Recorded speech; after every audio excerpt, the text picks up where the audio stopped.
हीरे की खान। अफ्रीका महाद्वीप में हीरों की कई खानों की खोज हो चुकी थी, जहां से बहुतायत में हीरे प्राप्त हुए थे।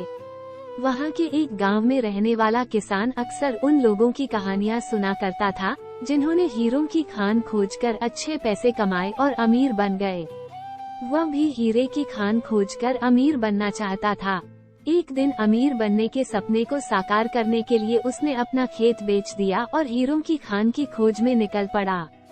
अफ्रीका के लगभग सभी स्थान छान मारने के बाद भी उसे हीरों का कुछ पता नहीं चला। समय गुजरने के साथ उसका मनोबल गिरने लगा। उसे अपना अमीर बनने का सपना टूटता दिखाई देने लगा। वो इतना हताश हो गया कि उसके जीने की तमन्ना ही समाप्त हो गई और एक दिन उसने नदी में कूदकर अपनी जान दे दी।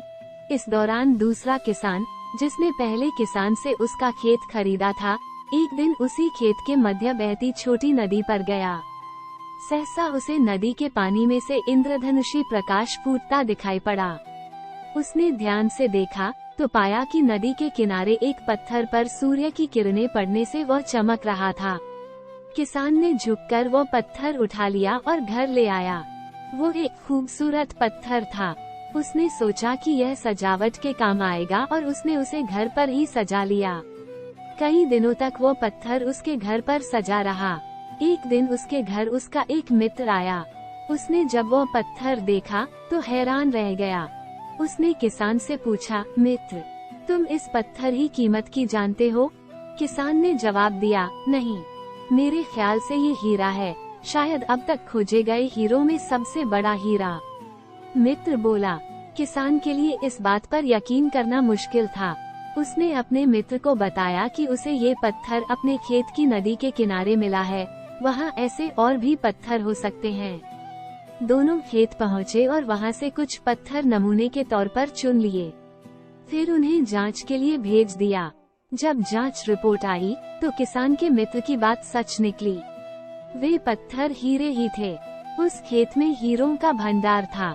वो उस समय तक खोजी गई सबसे कीमती हीरे की खदान थी। उसका खदान का नाम किम्बरले डायमंड माइंस है। दूसरा किसान उस खदान की वजह से मालामाल हो गया।